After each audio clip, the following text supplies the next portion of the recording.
It's all come down to this, Grizzly football fans, and the season finale Brawl of the Wild. This is another edition of Griz Tracks. I'm AJ Mazzolini of the Missoulian. And I'm Bill Speltz. I cover the Griz football team for the Missoulian. And coming up this week, we have the annual Griz Cat game, this one here in Missoula, and we're definitely going to have some playoff spots on the line. That's right, AJ. Montana State, if they win, they're definitely in. And if they lose, I think they've even got a shot to get in the playoffs since their record is 8-3. Montana needs to win to get in the playoffs. Yeah, because they've had a little bit of a tough season, and a defense that has been pretty stalwart has not been so much this last, especially this last week against Southern Utah, giving up a lot of yards and some points at home.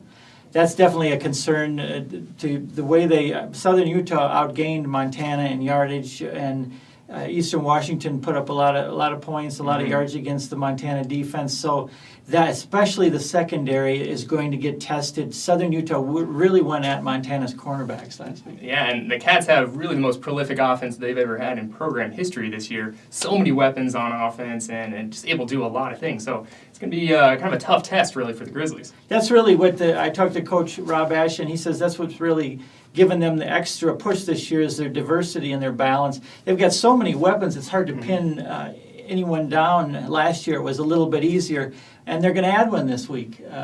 Coming off a hamstring injury, Sean Johnson, right. All-American last year, so they're going to be tough to stop. Yeah, just one more thing to watch out for. But we do have some interesting storylines in this game. Really, both quarterbacks banged up, a lot of question marks going on.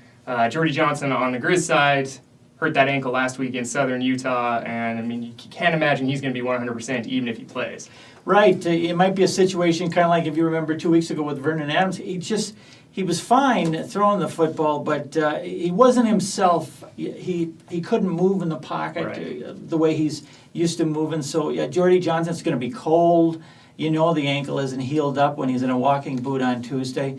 But he's a battler, and he's a senior.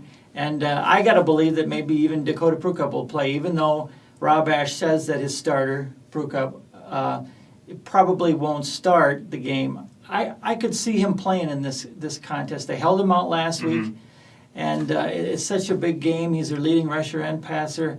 I could see him coming back. Right, and again, that's the Bobcats quarterback who sat out last week, had a pretty nice fill-in, really, with Jake Bluskin. He had a really nice game and led them to a victory over Idaho State, but they had some gamesmanship going on last week where they had Prukup in the press conferences all week long. Everybody thought he was going to start, and then last second, all of a sudden, Bluskin fills in. I mean, we might be seeing the same sort of thing this week. Most definitely, AJ, and that's an interesting point. You don't often see it where it's that blatant. Right. They might not say something about somebody who's not going to play, but very often, if he's not going to play, they're not going to have him in the interview room.